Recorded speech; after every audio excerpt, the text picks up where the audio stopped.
ഇന്ന് what I eat in A day ആണ്.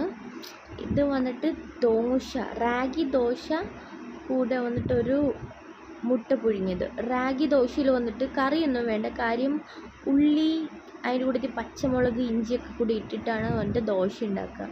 അതിന് നമുക്ക് സെപ്പറേറ്റ് അപ്പോൾ കറിയൊന്നും വേണ്ടി വരില്ല. നല്ല ടേസ്റ്റാണ് കഴിക്കാൻ. ഞാൻ ഇവിടെ വന്നിട്ട് അത് കഴിച്ച് തുടങ്ങുന്നത്.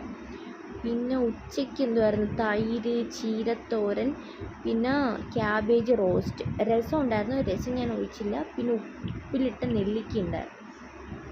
പിന്നെ വൈകുന്നേരം നമ്മളിവിടെ വീട്ടിൽ ബജ്ജി മുളക് ഉണ്ടാക്കിയായിരുന്നു. മുളക് ബജ്ജി, കുഞ്ഞു കുഞ്ഞു മുളക് ബജ്ജിയെന്ന് നിങ്ങൾ വിചാരിക്കുന്നത്, അത് മുറിച്ച് ചെറുതായിട്ട് ഉണ്ടാക്കിയതാണ്. മുളക് ബജ്ജിയും കട്ടൻ ചായയും വന്നിട്ട് വൈകിട്ടായപ്പോൾ കുടിച്ചു. പിന്നെ ഇന്നലെ നമ്മൾ മാർക്കറ്റിൽ നിന്ന് വാങ്ങിച്ച കപ്പ കുറച്ചുണ്ടായിരുന്നു, ചിക്കനും ഉണ്ടായിരുന്നു. കപ്പ ബിരിയാണി ഉണ്ടാക്കി, ചിക്കൻ കറി ആക്കി. അപ്പോൾ ഹസ്ബൻഡ് പൊറോട്ട വെളിയിൽ നിന്ന് വാങ്ങിയിട്ടു. അങ്ങനെ ഇന്നത്തെ ഫുഡ് അടി നമ്മുടെ കംപ്ലീറ്റ്